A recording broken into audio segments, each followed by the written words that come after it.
Привет! Это вторая часть по созданию вот этой вот работы. У каждого она по итогу может быть разной и немного отличаться, а кто-то доработает и сделает уже свой окончательный результат. В данной части мы будем делать небольшой набросок, также закинем какие-то примерные референсы, от чего мы будем упираться. Да, набросок будет выглядеть как но в этом и есть сама суть для того, чтобы развить идею и выполнить какой-то интересный итоговый результат. Когда вы садитесь придумывать работу, сразу идея не поступает. Необходимо упираться на какие-то референсы и уже по референсам создавать что-то свое. Поэтому мы будем в данном уроке уже выполнять какие-то данные действия. Так что присаживайтесь поудобнее, и мы начинаем. Сегодня мы будем обучаться в фотошопе и составлять композицию для нашего будущего арта. Также подберем референсы, добавим и уже по референсам будем создавать какую-то единую картину. Для начала мы создаем новый файл. Нажимаем на новый файл и в создании документа выбираем ширину 1200 на 1800 пикселей. Ориентация монтажной области у нас будет вертикальная. Разрешение указываем 300 пикселей на дюйм. Цветовой режим оставляем RGB 8 бит. Белый фон можно выбрать прозрачный фон, но в данном случае я выберу белый фон. Остальные настройки оставляем такими же. Нажимаю правой кнопкой мыши на инструмент перемещения, выбираю инструмент монтажная область. Создаю монтажную область.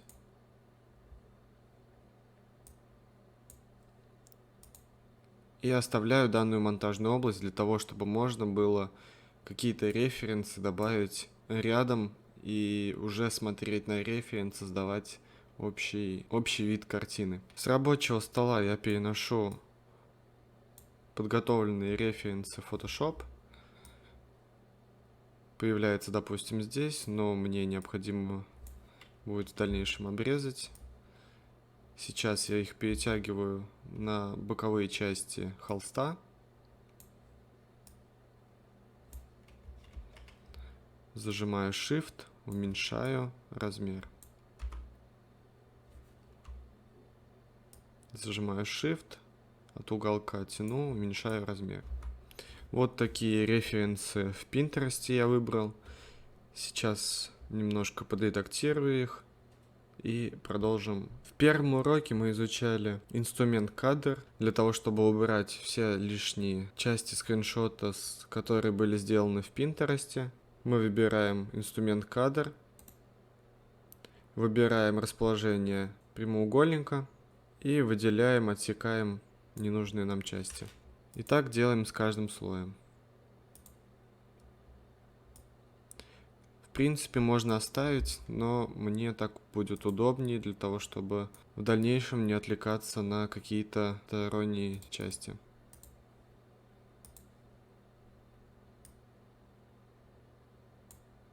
Референсы мы подобрали, немного подтянули к монтажной области. К монтажной области мы подтягиваем для того, чтобы было в дальнейшем удобнее приближать холст.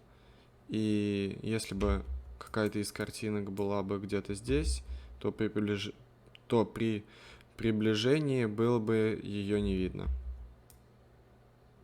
Поэтому стараемся максимально ближе добавить референсы.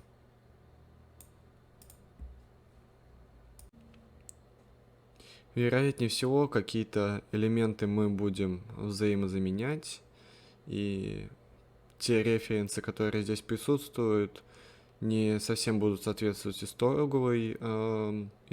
не совсем будут соответствовать итоговому варианту работы, поэтому мы добавляем какие-то определенные понравившиеся именно тематические элементы для того, чтобы в дальнейшем можно было придумать и создать концепцию самого арта. Так как я заранее арт не создавал для того, чтобы провести данный видеоурок, мы будем делать полностью с нуля. То есть подобрали референсы, и сейчас я буду выставлять сетку перспективы, которая у меня уже ранее была отложена для данного видеоурока, чтобы можно было в дальнейшем все расположение деталей расположить более точно по перспективе.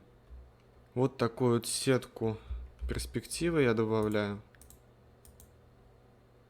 Переходим в свободное трансформирование, нажимаем Ctrl-, отдаляем экран, и сетку я буду выставлять по центру. Сначала растягиваю ее по краям, чтобы верхняя часть сетки совпадала с нижней частью холста. И двигаю так, чтобы центр перспективы совпал с центром самого холста. Здесь у нас будет центр. После создания сетки перспективы выбираем кисть, создаем новый слой и небрежно буду делать набросок для того, чтобы в дальнейшем по определенным местам расставить все объекты самой картины. Выбираю более темный цвет, приблизительно размер кисти делаю около 108 пикселей, и пусть у нас будет кисть немножко приплюснутая. Даже, наверное, кисть побольше сделаю. И где-то посюда я буду делать землю, на которой будет в дальнейшем стоять объект.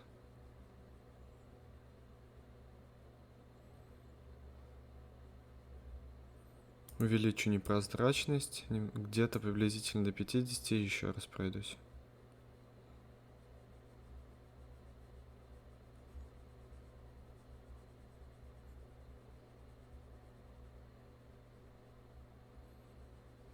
Относительно землю мы выстроили. Далее у нас на части земли или же какого-то грунта, дороги, я бы хотел расположить вот где-то здесь дерево, но оно будет немного далее. Приблизительно будет вот так вот.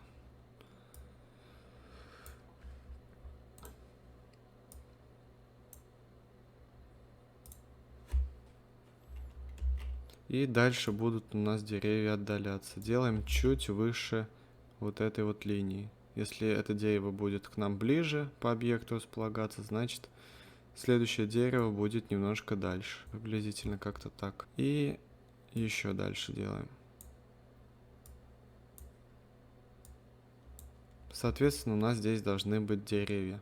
Увеличиваю еще немного непрозрачности. Я думаю расположить где-то приблизительно, так как у нас здесь центр, вот здесь у нас будет выстроен автомобиль.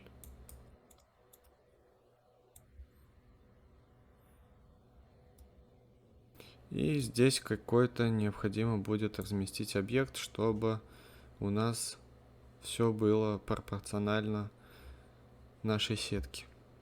Так как это фотобаш, в дальнейшем мы будем накладывать найденные изображения и подгонять их по перспективе, добавлением новых элементов, то в таком случае нам не важно, как мы кистью выполним какой-то первоначальный набросок. Главное самому понимать, где у нас что будет находиться. Так как я решил выбрать цвета какие-то более темные с отображением оранжевого цвета, и смотря на референс автомобилем, то вот здесь мы будем располагать автомобиль, здесь у нас будут какие-то деревья и растительность, и где-то здесь, допустим, мы расположим тыкву, чтобы у нас относительно был автомобиль к какому-то другому объекту.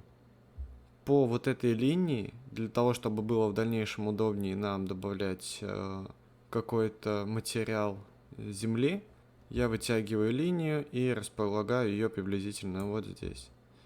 На данном этапе видео это все. В следующем видео мы будем уже добавлять какие-то найденные объекты изображения, делать из них фон, добавлять автомобиль, искать деревья, тыквы и добавлять это все поверх нашей первоначальной мазни. Если тебе интересно, то смотри следующее видео. Надеюсь, такой опыт и такое обучение будет интересно. А на этом все. Увидимся в следующем видео.